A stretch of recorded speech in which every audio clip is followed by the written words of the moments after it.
So actually recently, like when because we had this project as well where we got our vocational students to bake cookies for Chinese New Year and sell them.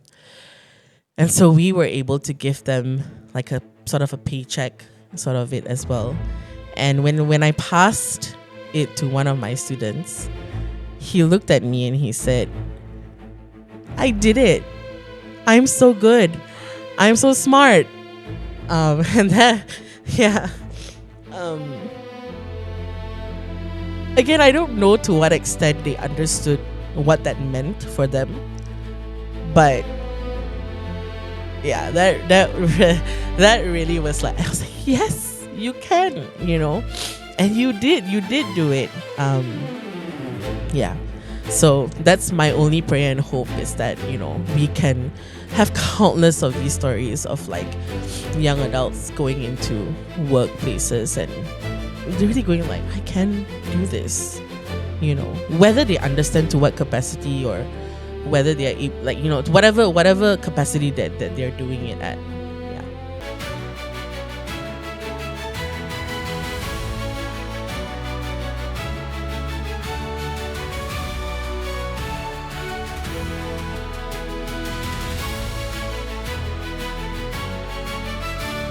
Hi, everybody. Welcome back to the Elvis Goodlaw podcast. What a joy it is to get to do this. I promised you guys that I will always bring someone here that's going to minister life to you, that will be a blessing to you.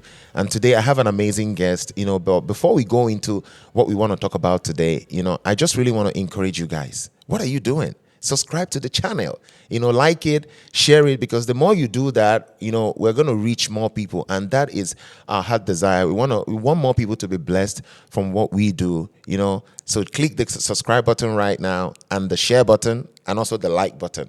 All right. But without wasting much of your time, I want to introduce my guest today, Michelle. Hey guys. Hi, Michelle. Hi. How are you doing? I'm good. I'm excited to be here. So good. I really just want to say thank you, first of all, before we start, for making our time. I know you're a very busy person. It's not easy to get you here. But thank you so much for doing this. But before we go into the podcast today, I just really want to maybe get you to, tell the people a little bit about yourself, before we start, because that's what we usually do. They want to know who is talking, who is speaking to us today. Yeah. Come on, go for it. My name is Michelle, and I'm married to an amazing man, Jeremiah. I have a 3-year-old daughter, just turned 3. And I currently have a special needs school that works on educational and vocational learning with special needs children. Wow, that is amazing. Today we're going to be having a conversation around autism and then how to navigate that as a parent and all the things that that's surrounding it. But before we really go into all of that, I want to ask you this question. Many people know you because of the school you've built, but I want to start somewhere like a little bit deeper. Who is Michelle, or who was Michelle before the school, before Aspire ever existed?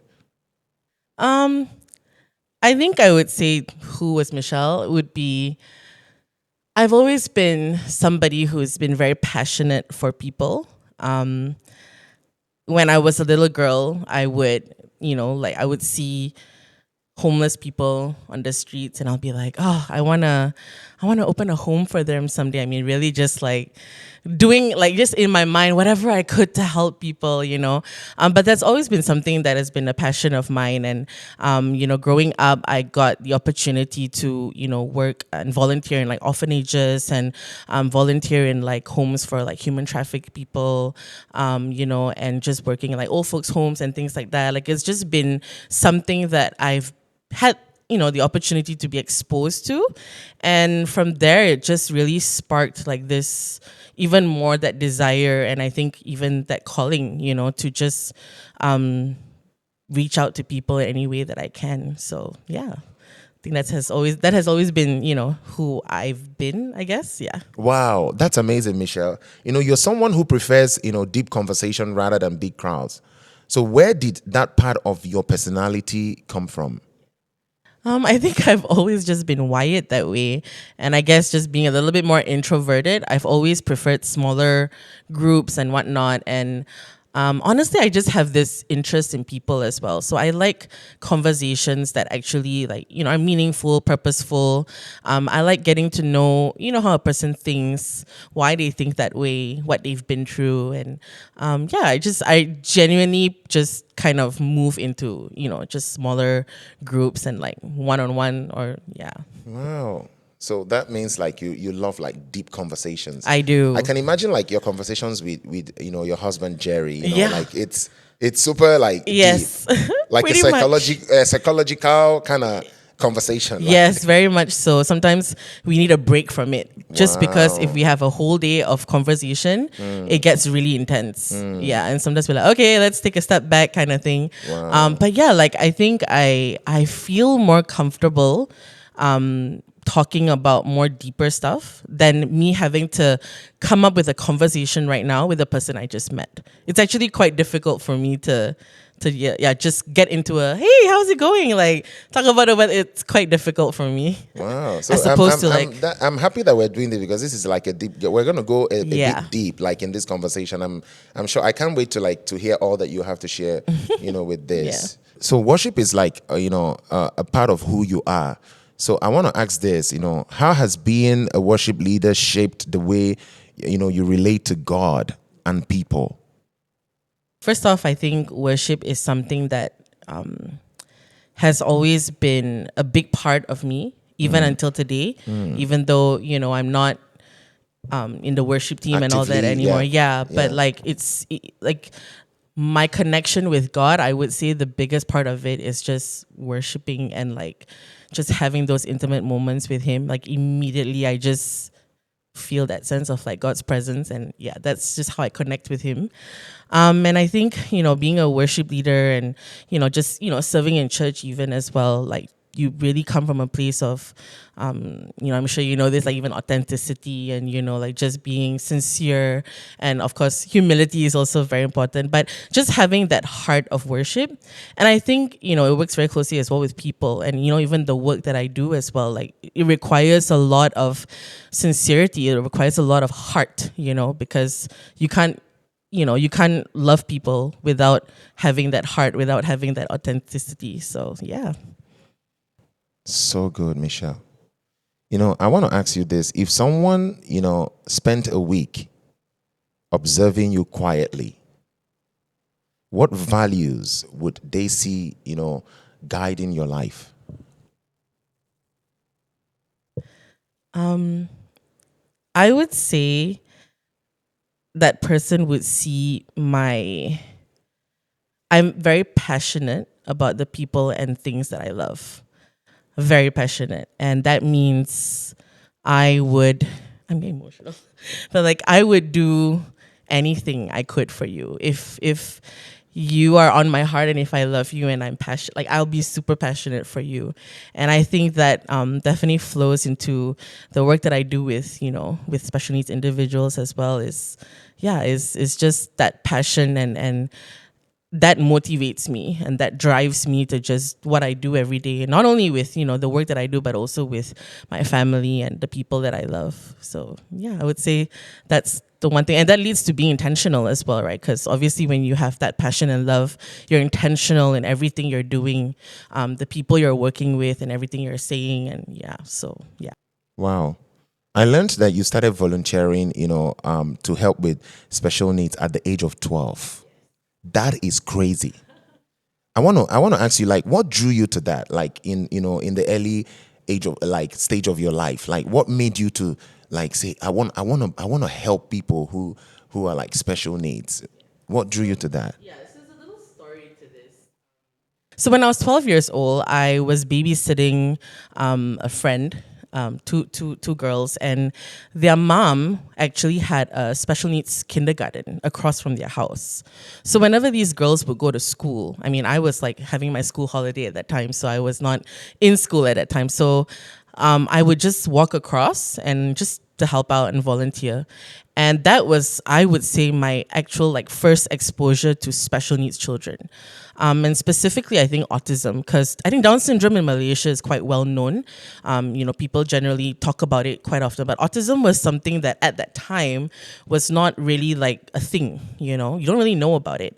And so when I went in, I just had that opportunity to just be with them for like a week.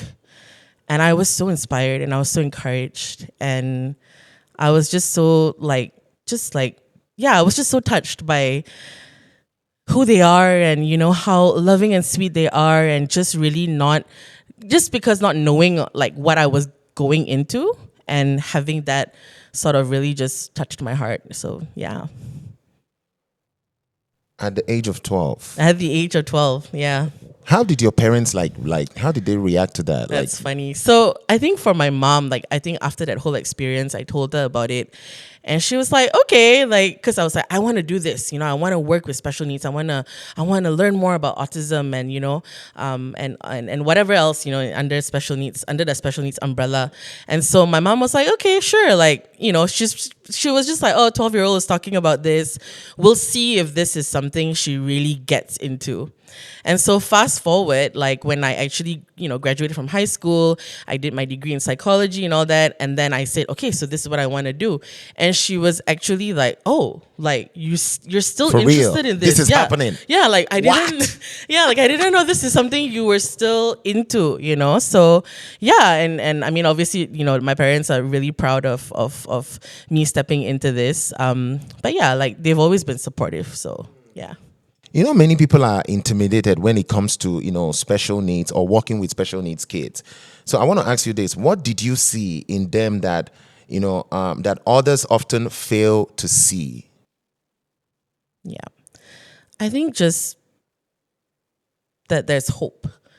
And yeah, I think a lot of times people misunderstand what that entails, right? Individuals with special needs and all that.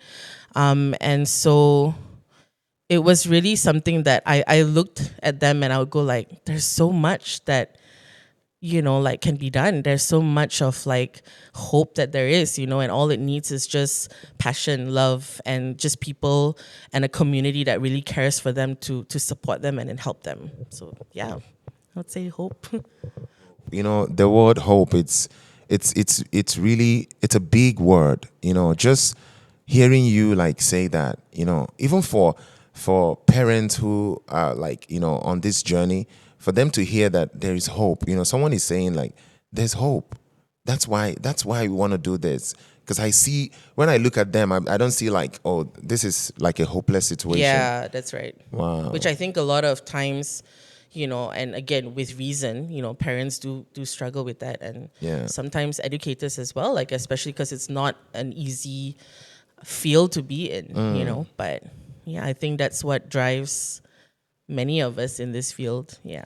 But do you feel some of the intimidation that adults face, do you think that maybe that's it's fear of not just being responsible for this group of people? What is some of the reason why people feel intimidated about it? I think just not knowing what to expect. And I think with autism, right, it's an autism spectrum, right? So not knowing what to expect, not knowing what's next, and sometimes some of them are nonverbal as well. So then figuring that part out as well. How do you connect with them? I think that's one of the things that can be quite intimidating, is connecting with them, because they connect on a different level, right? So yeah, I would say that's one of the bigger things, I think, that sometimes people how do I mean, Jeremiah has my husband has been exposed to some of my special needs students, and it's a new thing for him, when he sees some of them, oh, okay, oh, that's interesting, oh, he can do that, oh, and again, it's, of course, it's awareness as well, right? But yeah, I think that's the important thing, awareness as well, and just being exposed to getting to know them on a different level and not just on the surface level of what you see.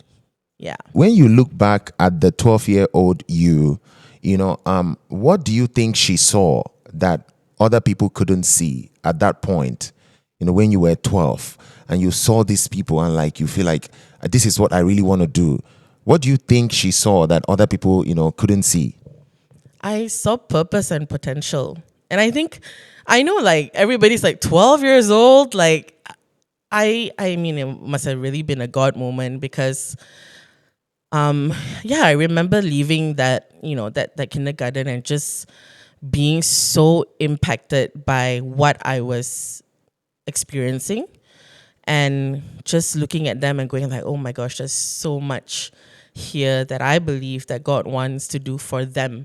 Like this cannot just be it, And a lot of times I think sometimes especially for some special needs individuals, sometimes the question is like, where to next? What's going to happen to them, And I believe that there's so much that can be done.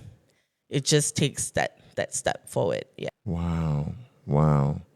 I want to ask now, this leads me to this question, was there one child or one moment, early on that, made you realize this wasn't just me volunteering, this is actually my calling to do this? Was there a moment or maybe one child that you encountered? I love this question. I'm so excited to answer it because, again, it's a story as well. But basically, in this kindergarten, and again, like I mentioned, I've never been exposed to children with autism before.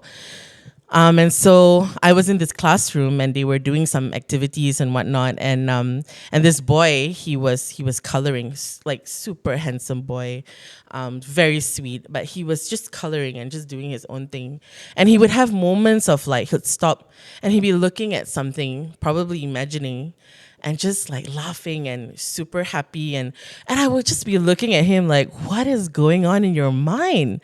Like so fascinating, and because he was nonverbal as well, so I was even more like just so drawn to what are you thinking about, what's going on in your mind. And he was just having a great time coloring and all that. And unfortunately I actually like lost touch like with him, and because I was there for a few days only. And so I've always just been like sort of curious, like what happened to him, right? And so what's so interesting is that basically the auntie that I was volunteering in the kindergarten that belonged to her, her name is Anne Subashini. So she's basically like one of like I would say the pioneers in Malaysia for special needs. She's doing amazing work right now as well.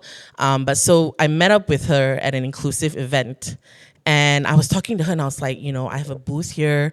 My kids are here and they're selling like their handmade items. And honestly, like I wouldn't be where I am today if it wasn't for you and what you're doing. And she was, like, so we were having that conversation. And I mentioned about this boy that had impacted me and what got me started. And she goes, oh, you mean Adam? He's right there next to your booth. And I was like, what? And so I found out that this boy, Adam, his dad is actually, they're super famous in this field, And so like his dad actually started Autism Cafe project for the son, and where, they bring in like special needs young adults to work and train them and they started this for the son. And this boy is the boy. And I was so like, oh my goodness. And it was an emotional day for me. I cried and then I met them. And because prior to that, I was talking to the father as well. And I was just getting to like introduce myself and we were just connecting and all that. And then to find out that, this is him all along, the boy that I see on social media about autism and the work that they're doing and all that. Oh, I was so emotional on that day. But yeah, like it was so also like great to see how far he's come and what he's doing right now.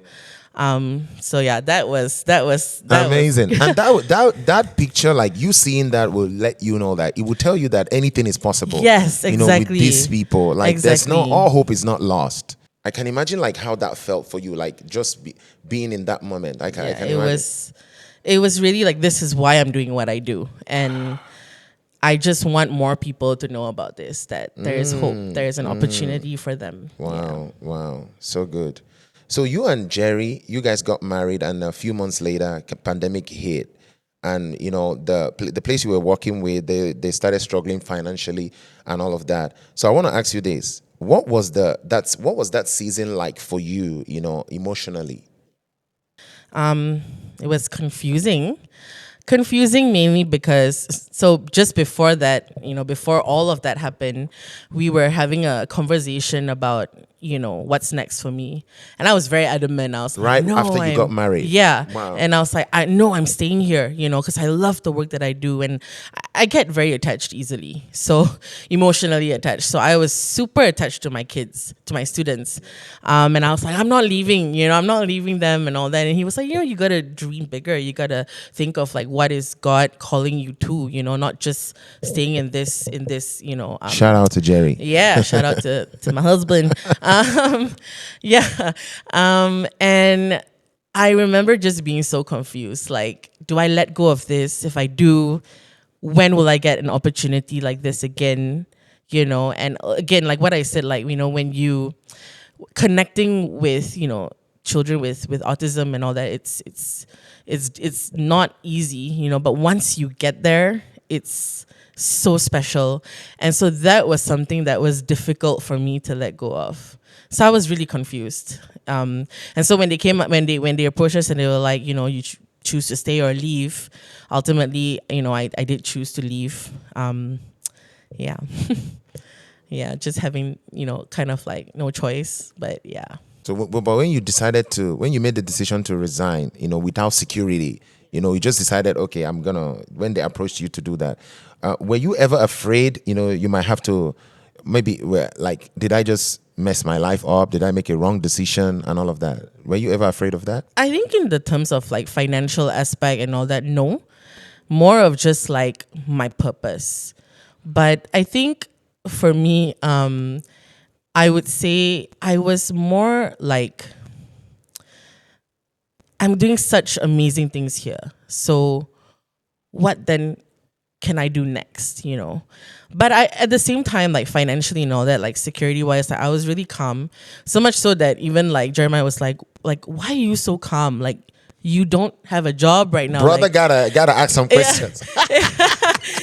Brother gotta make sure that everything is, like, are you okay? Are you really okay? Whoa, And it was whoa. also almost of like, are you all right? Like, are you sure? But yeah, like that was pretty much what was going on behind the scenes. Wow. But was there any, like, at that whole, when all of that was happening, did you ever like maybe sit back, maybe when Jerry's not there, you maybe say, did I make a mistake? Like, was this a mistake? Or did you ever feel that way? Honestly, I don't know. As cheesy as it sounds, no. Wow. Simply just because, like, I'm just getting emotional.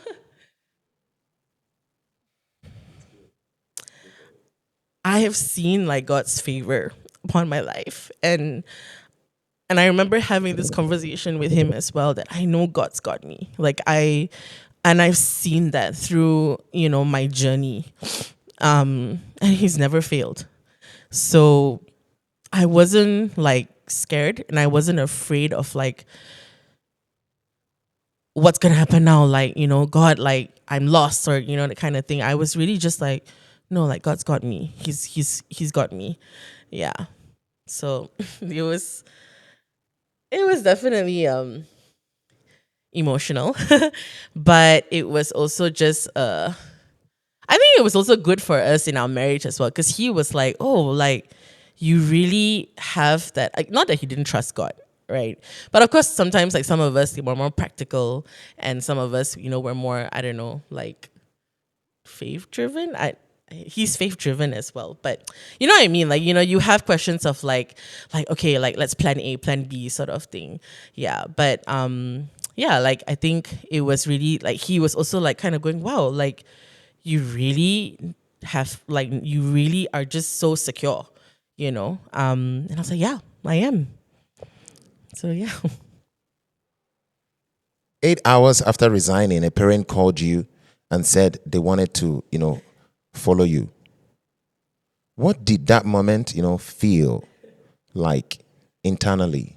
Yeah. I looked at Jeremiah and I was like, I told you God's got my back. And he laughed and he was like, yeah, I'm not going to question that anymore, And I think, and I mean, when like being one and all that, you really see the favor of God upon each other's lives, right? And so I think that was a moment for us in our marriage and in our relationship as well, to just go like, wow, God, like this favor that, you know, you have, it's going to flow through, you know, each other. And I know I'm going a little bit off tension right now, but I think I just wanted to emphasize, like, in that moment for us in our marriage, it really encouraged both of us to just sort of go like, yeah, like God's really got us. Like, why are we even? I mean, and this was like during the pandemic, so there's so much of uncertainty as well, you know, and so much of like, how long is this? How long are we gonna be in this season, you know? And so it was really like a time where both Jeremiah and I were like just being sort of like pruned, and you know, God just opening that aspect of like, I've got you guys. Wow. Yeah. So this was like the birth of Aspire. Like this was how it all started. Yeah. Can you tell us a little bit of how, like the story, like how that whole thing, you know, the first was the parents approaching you, say they want to follow you. Yeah. So what happened after that? So one of my colleagues at that time, so she's somebody that I truly respect and honor. I mean, like, she's way beyond like my experience in, you know, in this field, and so she approached me, and she approached both of us, and she said, you know, like, I see this calling that God has upon your life, and I see your passion, your purpose, and I want to help. I want to be a part of it. So I have this place, and I want to help start something, and you spearhead it. Yeah. And honestly, I think it was, now when I look back, I'm just so touched and grateful to her for being so obedient to something that is so unknown, you know. And I was so young, you know, and I didn't have experience in running a business and whatnot. And so for her to just go like, it's okay, like I'm just gonna be obedient, and this is God's calling upon your life, and let me, I mean, how often do you encounter things like this, you know what I mean? And so it was really something that I was like, okay, like she's trusting me with this. Can I do it? You know, who am I? Like, what's going on? You know, like, yeah, so many things just going on in my mind at that time. And so I think when she approached us, the first thing that came into my head was like, who am I? Can I do this? You know, why me even? And it was just all these questions just going on in my head of like, is this for real? Because I don't think I'm qualified for it. And I really wasn't qualified for it, you know, from being a special needs educator to suddenly, you know, spearheading this. Obviously it's a huge jump, you know what I mean, and it's a huge responsibility as well. So there was just all of this going on in my mind, and again, like, I'm really just so grateful you know, to her today, even like just for investing in me, and then just in being obedient to God, basically. But right now, like, you know, she was my business partner, and then later on, as things were running more smoothly, she took a step back, and so now another teacher that hopped on quite early on with us. So now both of us are business partners, and I think her story, as in, you know, the first business partner, it really sort of taught us as well to just be obedient and to be good stewards of what God has given us, and that ultimately has just, like, it's so evident in like God's favor and grace upon Aspire right now, and upon even for me and my current business partner as well. And yeah, it's really just taught us to like, yeah, you know what, let's just run and trust that God is going to protect us, because this is God's purpose. This is God's calling. It's scary, and you know, like, we're two young people, but like, he called us, so let's just be obedient. That is amazing. You know, you said you were young and you've not run a business before and all of that. What made you say yes at that point? Okay. I think a big part of it was my husband. Come on, brother Jeremiah. Somebody call brother Jerry. Wow. I love like how being one, you know, like, just, it changes like the favor and grace upon your life as well. So I think for me, like, with this, honestly, I don't think I would be doing anything near what I'm doing today if it wasn't for him. To be very honest, I don't think I'll be doing this podcast as well if it wasn't for him. Just because he's like my biggest cheerleader, and like when all of this happened, he was just as shocked as I am. But he was like, no, like, yeah, like who else but you, you know? So obviously I was like, I mean, there's plenty of people. But he was like, no, like you're called for this. And if this is something that God has called you to do, like, you know what? Let's pray, let's fast, let's speak to people who are like that we trust and who can and get godly counsel. So we did all of that. And he really like, he was just that sort of like compass for me to just constantly go back to God. Like, okay, is this what God wants us to do? Is this God's calling? And again, like, I really wouldn't be doing this if it wasn't for him. Just because I think I'm a little bit more like, I'll just be in the back of the back scenes, you know, kind of thing. But he was like, no, you're called for this. Like, stop stepping back. Stop, like, you know, shunning away from what God is, you know, wants to do in your life. And again, like, this is something that I never imagined. I never thought I would be doing that, you know. And so I guess, you know, God showed him that before for me to see, yeah, and for him to speak over my life. And yeah, I wouldn't, yeah, I mean, if it wasn't for him, I don't think I'll be doing this either. It's so amazing too. You know, the Bible say we shouldn't be unequally yoked. You know, this shows you that, you know, even when the Bible say iron sharpened iron, it's very important actually So who important. you marry. Yeah. Because they will, you know, I saw this thing somewhere that who you marry determines actually how successful you're going to be in life, you know. Yeah, and that's it's so amazing true. to hear you say that, you know, him just being there telling you, hey, you got this, you can do this.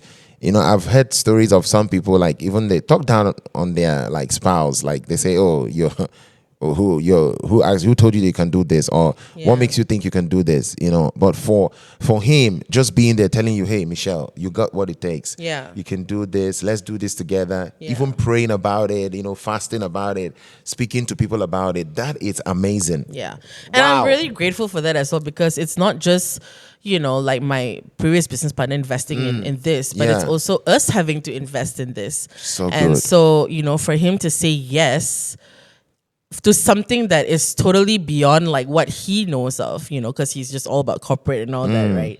So it was really like, oh, like you're so quick to say yes to this. That must be obviously something that, you know, you see. So good. You know, when the parents said we will follow you wherever you go, what do you think they saw in you at that point? So I think for me, until today, if you know me really well, like, you'll know that money is like the last thing on my mind. And I didn't care not that I didn't care, but I think it wasn't a priority. So for me, it was just genuinely like, I care for your children. I am passionate to help your children. And so whether or not you join me or you don't, like, I still want to be on this journey with you, you know? And so for me, like, I think, and I hope that's what it is as well for them, you know, but like that's a really big thing for me. And like, I mean, even until today as well, like, I have parents coming in for inquiries, and what drives me the most is that I genuinely care about you, even if I don't know you. Like, there'll be parents that come and I'll be like, I think your child can actually do more. I don't think a special needs school is actually, you know, like, I think he can go into, you know, like somewhere else that is more a better like social environment for him, or, you know, whatever that may be, whatever aspect, you know, that might be more helpful for them. Like, I'd rather just do that, because for me, ultimately, it's not about the money, it's not about the business, it's really about the individuals that are going to be impacted. So, and I think that's something that I hope that parents see in me. Like, I mean, I'm very honest when parents come in. I'm like, yeah, no, I think he can do this. Why don't, and then I'll make sure to connect them as well to whatever that school is, or anything. Yeah, just because I don't care about the money.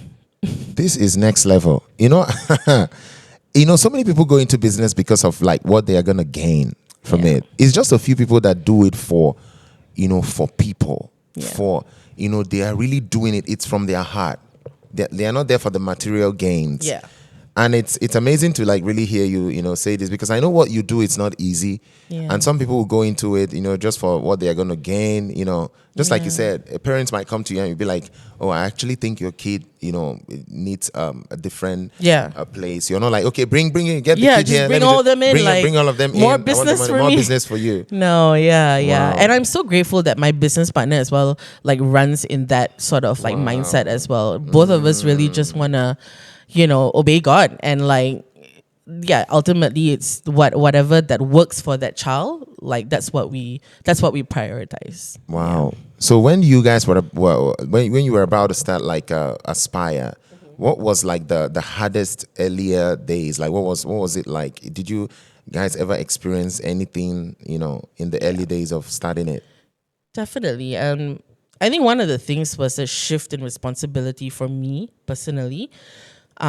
Because I mean, being from like a special needs educator, you have that sort of joint responsibility with the management and with your supervisor and all that. But now I am that sole person responsible for whatever decisions are being made, the care that the child is placed into, the progress of the child, everything. I am the sole responsibility for that. So it was definitely daunting, especially in the first few years. I mean, I've made mistakes and I've made, certain decisions that maybe I could have done better. I mean, God is gracious and parents are also very supportive and understanding as well, thankfully. And they trust us. But I think the scary thing is and especially I think with special needs children, parents definitely are more cautious, right? Because some of them can't really even verbalize. So you need to ensure you trust the educators, you trust who you're putting them, in the place of, right? So it's the weight of it, like I think was the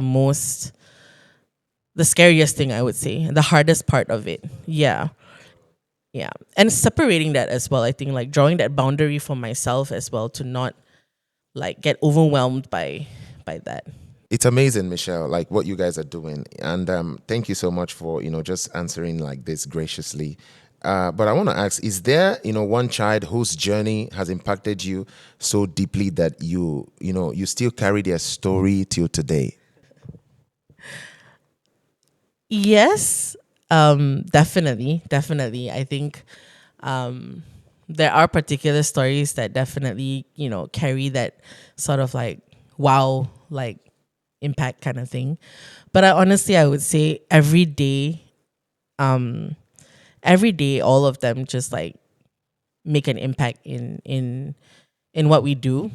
And I know it sounds really cheesy. Like, sure, you'd have to say that, like all your students are making an impact in your life or impact in what you do and all that. But honestly, like I think especially with children on the spectrum and all that, they're also different. Not one are the same, right? And so some of them teach you patience to another level.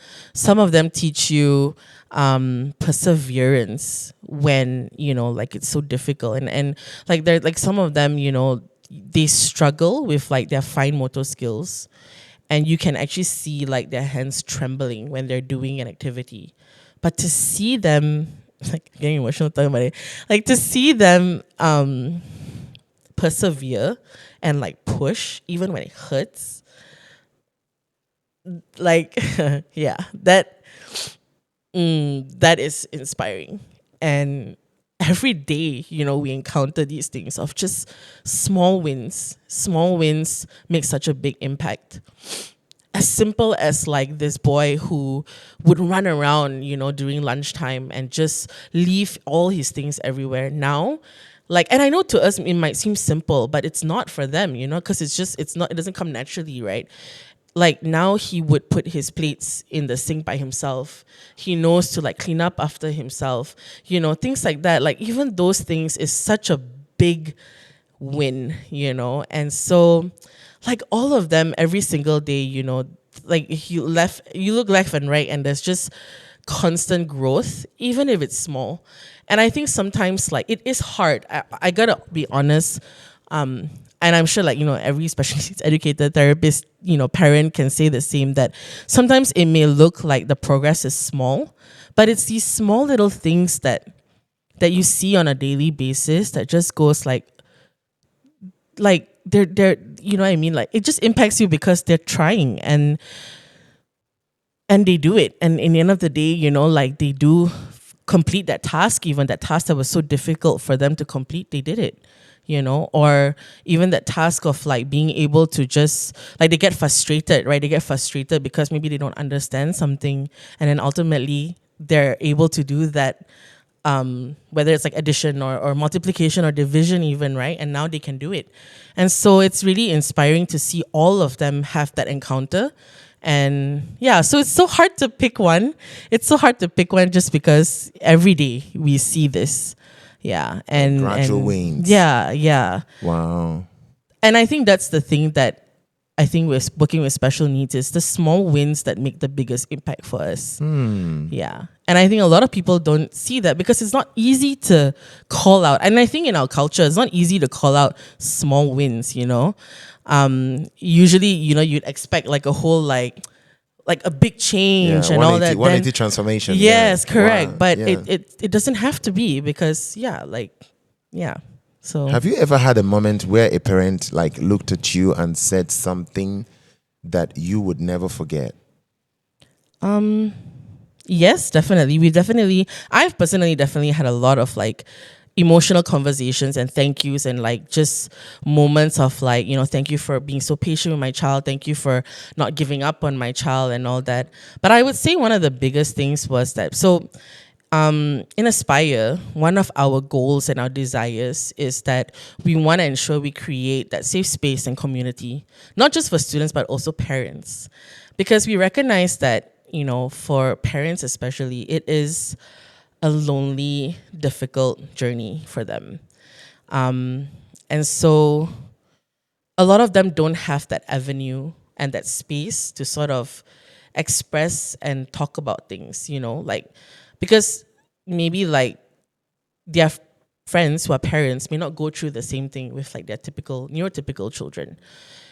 And so it gets difficult, right? So one of the things that we really wanted to do was to sort of create that space. So last year, we actually came up with this whole thing where we had a family day and we had a parent session, we had a panel, we had discussions and all that, and just opening them up to like just being able to communicate and encourage one another. And they didn't want to stop talking. They just kept going, they just kept like wanting to just engage with one another and just share with one another. And after that whole event, like all the parents were coming up to us and like, thank you for creating this space for us. I would say, I think through the years, that was probably I felt for me personally was like really like, I'm so glad that this has made such a big impact in them, because I do recognize that it's not easy. It's emotional, it's tiring, it's frustrating, it's endless. Sometimes it can seem hopeless as well. And yet like, and so that's why they need that space, So at the end of that whole event, it was just so inspiring to see parents encouraging one another, and parents just sort of like, hey, let's create like a group chat. Let's, like have this sort of like community together. And so now that group chat is running and they're just, like encouraging one another, sharing things with one another. And that is just something that has been that desire. And it's honestly scary because when you group parents together, you just never know what you're going to get, right? So it was scary. But at the same time, it was like, you know what? Like, this is something that we say that we want to do. Let's just trust God and let's just open that. Let's just open that floor for them. And so, yeah, and that was like our best event ever. It was so amazing. Parents were like, let's do it again. And yeah, so that was something that we were really glad to be able to create that space. Yeah. I believe it can actually be lonely, doing this all by yourself, and you guys creating a community where parents can come share ideas, talk to each other. I'm sure that is gonna like be a great help to them, and they will also like realize that, hey, even though I bring my kid to this place and I see other parents bring their kids, they also know that okay, we are not in this all by ourselves. Yes, So like what you exactly. guys are doing, it's amazing. Yeah, and that's really like that's why we're doing what we're doing as Wow, well. It's just I love for it. them to know that you're not alone, You're not you know? alone. Yeah. You're not alone. You know, from your story, I heard that you guys helped a student, reach their first paycheck. That Yeah. is, amazing. Through internship. What went through your mind when that happened? For a student from Aspire, like you guys helping a student, reach their first paycheck. What went through your mind? I think it was just like really a dream turning into reality there, because there was, I mean, there are two aspects to it, right? Where when you're working with special needs, your focus is, to help them towards to that, right? To be able to, work, for example, to do an internship and all that. And then the other part of it is where, having people out there as well to be willing to take them in and say, okay, like we're willing to work with you and all that. So it was really difficult to find people who are willing to collaborate.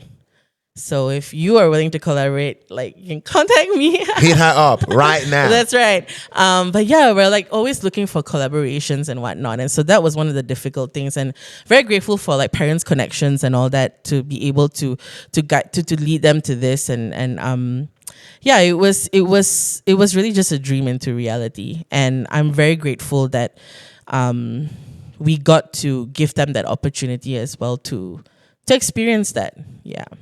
Did you ever, imagine years earlier that, some of these children would reach, that level of, independence? I mean, that definitely is the hope, right? And that's why we're doing what we're doing. I mean, if not, at the end of the day, I think we wouldn't be doing what we're doing if we didn't see that hope. But I think it was more of like, yeah, the journey to get there is definitely something that sometimes it is hard to see the end of the tunnel, and it's still not at the end of the tunnel, which is totally fine. But to see progress, just really grateful to God, I think, for just showing us that, like, yeah, being obedient, God will bring in the right people, the right collaborators, the right support and all that. So yeah, like, And anything is possible. yeah, that's right. You carry a story, of many children and family. So I want to ask this: has there ever been, a moment where the emotional weight almost became, too heavy? Knowing that, parents are just, they're entrusting their kids to me. Yeah. Kids are also like, these kids, they're like super vulnerable. Has there ever been a moment where you felt like this is too heavy? Yeah. Something like that. Yes, I gotta say, because I mentioned earlier that I'm a person who gets emotionally attached very easily. And I'm very passionate about the people and things that I love. And so I think with some of my students, the ones that I worked with very closely, especially, I started to find myself operating as if like I was a parent of theirs. And it came to a point where I would get frustrated even with the, like, maybe certain limits that they had, or certain limits that the parents had that maybe they didn't want to step out of. And I would get really frustrated, like, oh, if you did this, if only you just saw that or saw this potential, or like you would be able to, like, your child will flourish. And I would get so emotionally affected by it, and angry sometimes even. And it really affected me. It really affected me because I mean, this cannot be going on, right? Like, for me to be so emotionally burdened by something I can't control, right? Because I'm not the parent ultimately at the end of the day. I can only encourage, I can only pray for them, right? But ultimately, I'm not the parent, I'm not the decision maker. And so one day we were we were doing a life skill lesson. So we were teaching them about the circle of trust. Like, there's you, and then there's your dad and mom, and there's your siblings, and then it gets like, further and further and further, right? And when I saw that educators and how far we were on that scale from the individual, that kind of like, it dawned on me like, I really need to draw this boundary. I really need to draw this boundary because it's gonna eat me up. Like, it's gonna eat me up. And I mean, I would like even come home to him and be like, like this parent, kind of thing. And again, like, they have their reasons, they have their own journey and whatnot. But of course, being as an outsider, I saw things differently, and I could only hope and pray that they would see it that way. But like, yeah, everybody has their own journey and whatnot, but I would get so emotionally overwhelmed by it that it affected me so badly, and it shouldn't. And so, yeah, so when I saw that circle of trust, that really kind of like pushed me back to my place of like, hey, all you can do is just pray for them, encourage them, but that's it. Yeah, so honestly, it's so easy to get emotionally involved, especially in the work that we do. It is very easy, and sometimes even until today, like, I do have to talk to some of my teachers as well and go like, hey, I know that you feel frustrated because maybe parents are not seeing it this way, but we can't do anything, and that's okay. We can just do what we're supposed to be doing right now, be good stewards of that, and pray for the rest. So yeah. Amazing. I love the way you answered that. It's always good to like have boundaries, like healthy boundaries. Know that, hey, there's little too much that I can do. All I, just like you said, you encourage them, and also like you suggest things to them, and don't let it just get to you so much. Wow. But a lot of people see the success Aspire is today. The amazing job you guys are doing. Shout out to you. But what is the side of this journey, that people never see? I would say the love and hard work and passion that special needs educators and therapists as well put into the work that we do every day.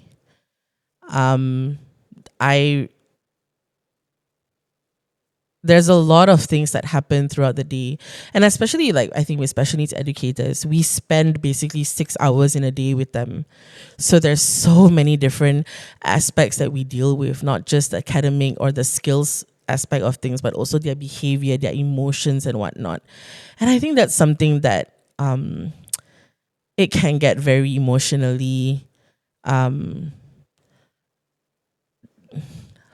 how do I say this? Emotionally, like, affecting, and also mentally as well, and physically as well.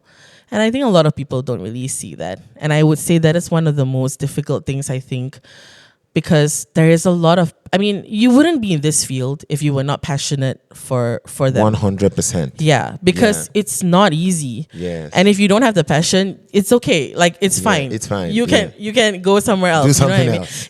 Yeah. So, and that's totally fine, but that's why, like, we are in this field. Like, even my teachers and all that as well. Every day I see the difficulty that they go through, the amount of like 3-4 students having a meltdown at the same time. How do you deal with that? You need to be emotionally regulated to deal with all of that as well. And it's not easy, and so it's a lot of heart work put into it. Yeah. It's not hard work, it's heart work. That's right. Wow. Your heart needs to be in it. Yes. If your heart is not in it, it's not, I don't think it's, no. You can handle it. No. Wow. Yeah. And I'm very appreciative, like, and I see, like, how far, my teachers as well, like, they would go to just helping them, and yeah, like, it's something that, a lot of people won't get to see, and that's okay. We're not doing it for publicity or whatever, but that is definitely one of the things I would say a special needs educator goes through. Yeah. Wow. Michelle, one of your deepest concern has always been, what happens to these children when their parents are gone. Is that something that gives, that weighs on your mind often? Yeah.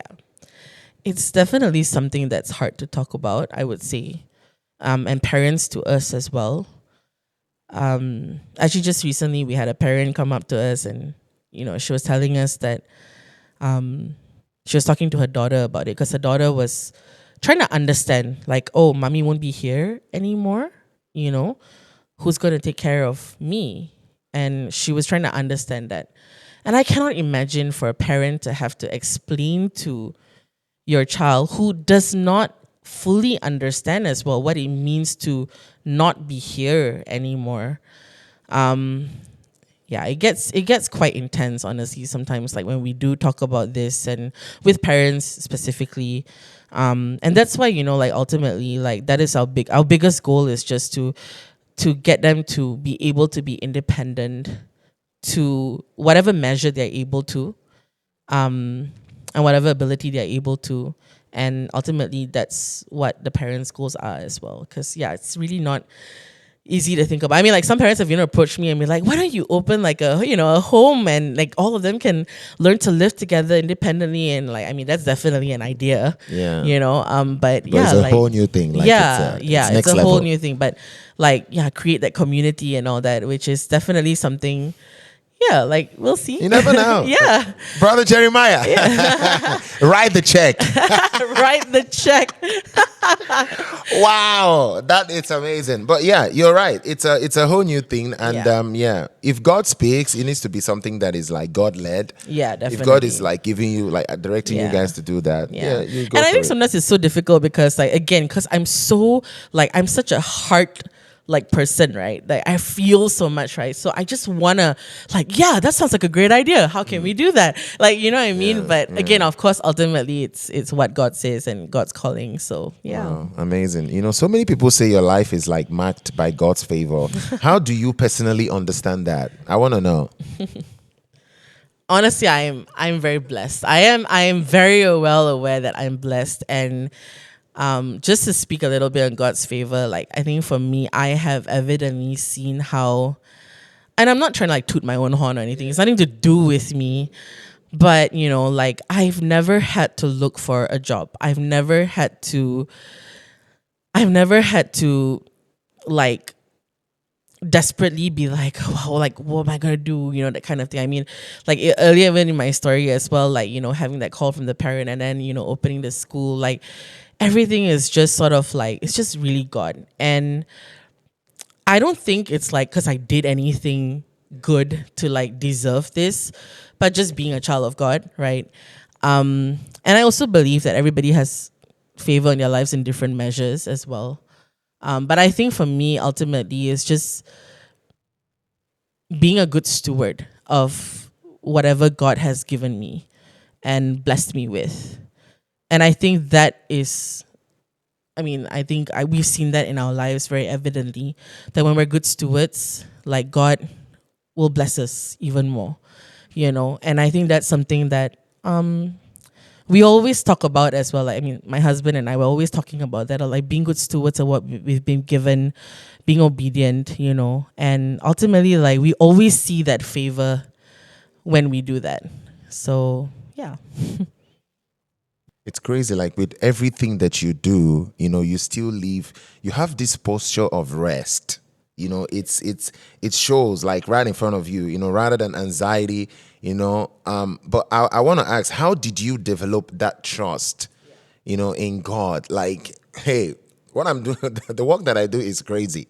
What I'm handling is like, crazy. But I'm just gonna rest in God instead of being anxious about this whole thing. Like, how did you find that? How did you develop that trust? They always say, like, our earthly parents are supposed to mirror who God is, right, to us as parents and all that as well. And I would say my parents played a very big part in that, because they had their moments of struggle and all that, really, really struggle financially and whatnot. But they've never, like, even though I was aware of the lack that they had, they never made us feel like we had that lack. So, like, even if they had that lack, they would never limit us to what we wanted to do. And I felt like that really kind of showed me, like, who God is, that, I mean, God obviously never lacks, but what I mean is that God always he loves and he gives and because he loves, right? And so my parents really exuberated that. Like my dad, I know he would only have like a certain amount of money. He would have like, let's say 55 ringgit in his wallet. He would give me the 50 and he would take the 5. And I would see that. I would see like you're willing to give me the bigger amount. Like you're the adult here, you know what I mean? Like you need the 50, but he would always do that, you know. And even my mom as well, like she never limited me to like wanting to do dance classes, piano classes, you know, futsal or like whatever, you know. She was just like sure, you know. And really it was, but later on as I got older, I was aware of that, like, you know, they were struggling financially and everything, but they never allowed me to feel that way, you know, and they always provided. And I think that really demonstrated to me like who God is. Yeah. And I think it just makes it easy to I love that. rest. I love it. Shout out to my God, parents. Yeah, God is he's a God. He's a father who is, you know, he wants to give us everything that we desire. Yeah. Wow. And it's amazing And how your parents like mirrored that to you. yes, exactly. And I'm sure you're going to pass that down to your kids definitely 100. I think we're already doing that. Doing that. A bit too much, maybe. Too much. No, it's never too much. You know. Whatever you want. Yes, whatever you want, as long as it's safe, you get it. Wow. You know, as we wind down this, I want to ask you this. You know, if the children from Aspire could stand here, you know, one day and say one sentence to you, what do you think they would say?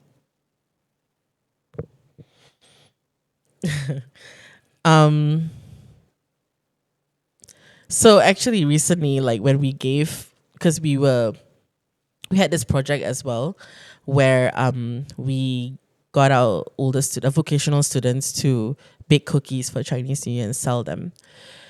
And so we were able to give them like a sort of a paycheck sort of it as well. And when I passed it to one of my students, he looked at me and he said, I did it. I'm so good. I'm so smart. And that, yeah. Again, I don't know to what extent they understood what that meant for them, but yeah, that really was like, I was like, yes, you can, you know, and you did do it. Yeah. So that's my only prayer and hope is that, you know, we can have countless of these stories of like young adults going into workplaces and really going like, I can do this, you know, whether they understand to what capacity or whether they are able, like, you know, whatever capacity that they're doing it at. Yeah. You know, I want you to speak to a parent.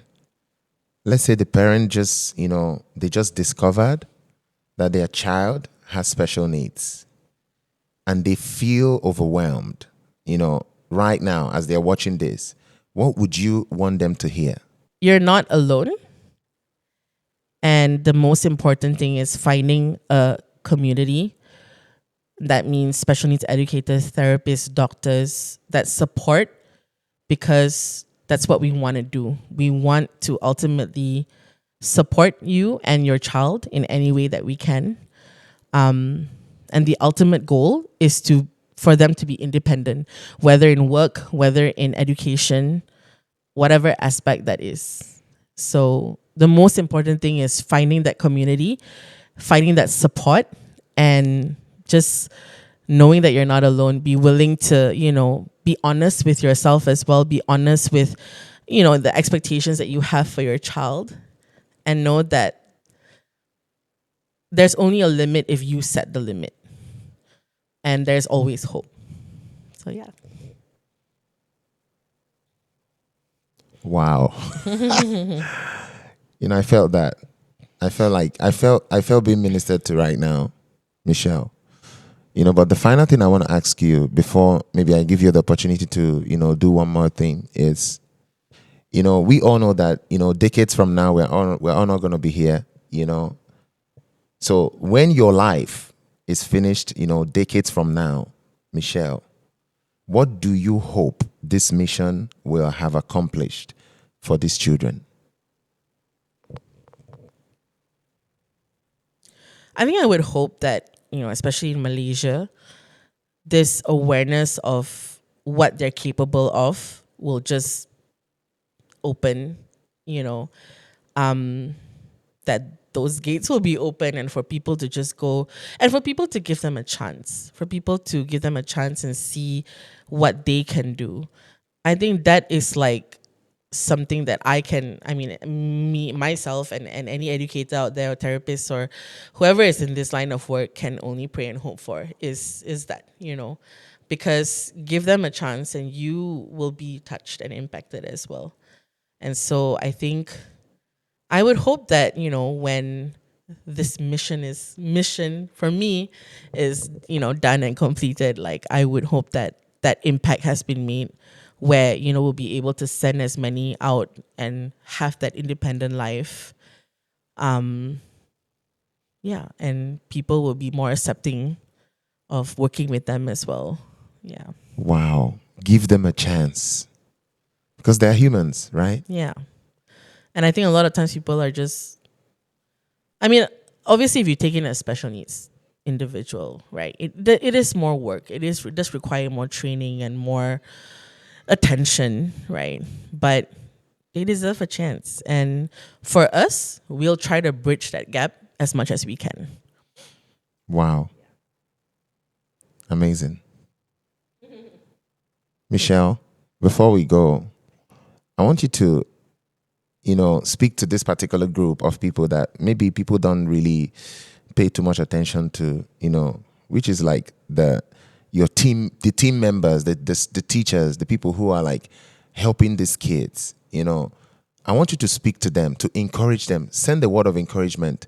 Let's say for someone that is like working in a special needs organization, maybe a word of encouragement to let them know that they are doing a great job. They are changing lives. You showing up every day means the world to them. And like I say this because I see my teachers and how they love. And I tell them this as well, like everything you do, every little thing you do, the connection you build, the things that you teach, it goes a long way. And you may not see that progress in large, immediate capacities, but it's there. And those small wins are very important. And it's because of you. Yeah. And I think when there are moments of you feel like this is not working, just keep persevering because it is. Yeah. Wow. Michelle, this conversation just changed my life. And I'm so touched, just hearing, firsthand from someone who is like, this is who you are, this is what you do, and you understand the weight to, that this thing deserves. And I really just want to thank you, for who you are, for your heart. You said something remarkable here. You say it's not hard work, it's hard work. That is next level. Thank you so much, Michelle, for doing this. Thank you for inviting me to speak. I'm sure we're going to have another conversation. Maybe we'll talk about something else. Maybe you tell us about Brother Jerry a little bit more. But I really just want to, thank you for doing this, for, making out the time to come have this conversation. Thank you so much. Once again, I'm so grateful that you're here. And for everyone that is watching us today, we just want to say thank you for watching, for spending the time to just listen and be a part of this. One more time, we want to encourage you to like, subscribe, and share this. Thank you so much. Michelle, any last words to our listeners? Well, Autism Awareness Month is coming up. Go and get yourself educated, Wow. and just, make an impact in however way you can. Yeah. And remember, they are human beings. They are not. Yes. Yes. Yeah. Wow. So good. Thank you so much, Michelle. Thank you. Thank you, everybody. Bye-bye. See you soon. Bye.